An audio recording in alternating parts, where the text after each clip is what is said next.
In a world that's just absolutely flooded with information, and let's face it, our attention spans seem to be shrinking, sending out those generic messages, it just doesn't really connect anymore. No, it really doesn't. It's like shouting into the wind. Exactly. So today we're doing a deep dive into a really critical shift happening in marketing, personalization. Right. It was gone way past being just a nice to have.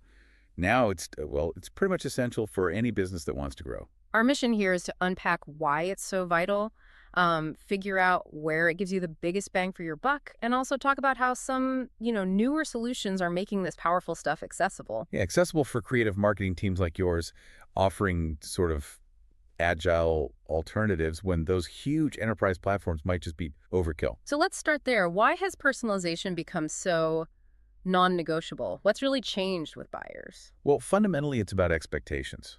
McKinsey actually found that a huge majority, something like 71% of buyers, now expect every single touch point with a brand to be personalized. Wow, 71%. Yeah, and based on first-party data, too. The valuable info you collect directly about your own customers, their preferences, their behavior. That high number, it really frames it, doesn't it? This isn't just a trend, it's the baseline now. Yeah. And the impact on revenue is pretty stark, too. Oh, absolutely. The firms that really nail this individual level targeting, they're capturing about 40% more revenue compared to competitors who are slower on the uptake. 40% more. Yeah. And that's especially crucial now, right? Because traffic acquisition costs, well, they just keep going up. So personalization isn't just like a slightly better email subject. Right. It's a proven way to accelerate your pipeline across all your channels, really, whether you're B2B or even B2B2C. And the data, it really backs this up strongly. I saw ON24's latest report mention personalized digital experiences, nearly double click-throughs on calls to action. Exactly. And they're 4 times more likely to actually move buyers along in their journey. And MailChimp, too, right? Their segmentation study showed like 14% higher opens on email and double the clicks. Double the clicks. It all points to efficiency. Personalization, it really helps shorten those buyer cycles. How so? Well, by cutting out the irrelevant stuff, the noise, and putting what prospects are actually thinking about right in front of them, you just compress that time it takes for them to see the value. Makes sense. Philip Schweitzer is the CEO of SalesWings. He put it really well. He said something like, marketers often think about engagement like these fixed timeline journeys. Okay. But every lead's timeline is different. Meeting them in the moment, especially on your website, that's critical. That in-the-moment idea. Okay, so that leads perfectly to the next question. Where does this in-the-moment stuff really shine? Which channels matter most? Well, email's still key, Yeah.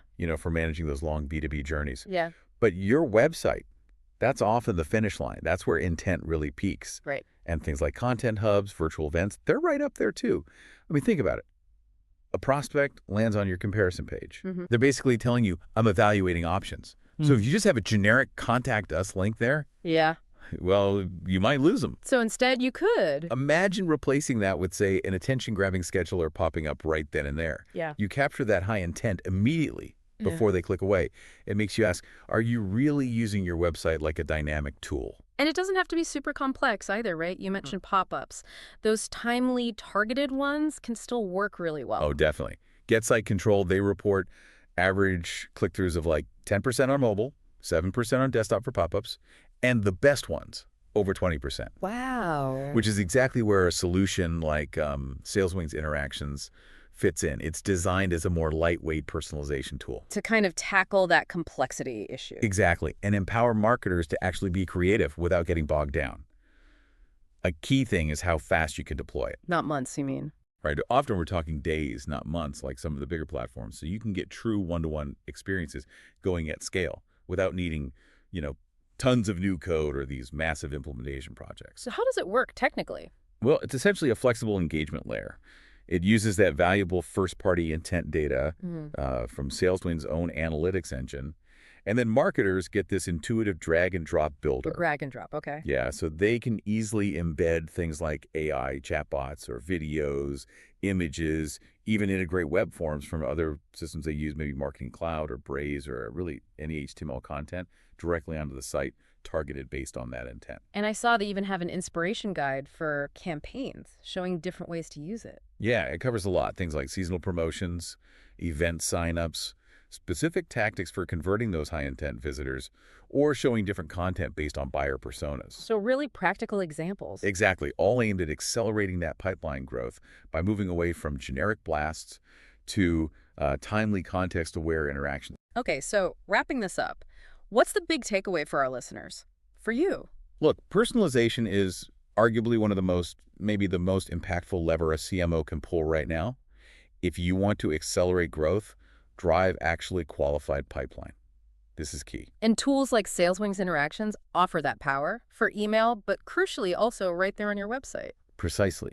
Providing those really intentional lead and account engagements, but without creating, new data silos or these huge IT headaches. We definitely encourage you to check it out. There's a free SalesWings Interactions trial available. Yeah, and most teams actually get it up and running in less than a couple hours. So you can pretty quickly get some hard numbers to see how it compares to what you were doing before. So a final thought to leave you with. Considering how much it costs to get traffic and how little attention we all have, maybe it's time to ask, how could you rethink your website? Not just as a brochure, but as a dynamic, truly responsive partner in your sales funnel, ready to meet every single visitor right where they are in their moment of need. Something to definitely think about. Indeed. Until next time on The Deep Dive.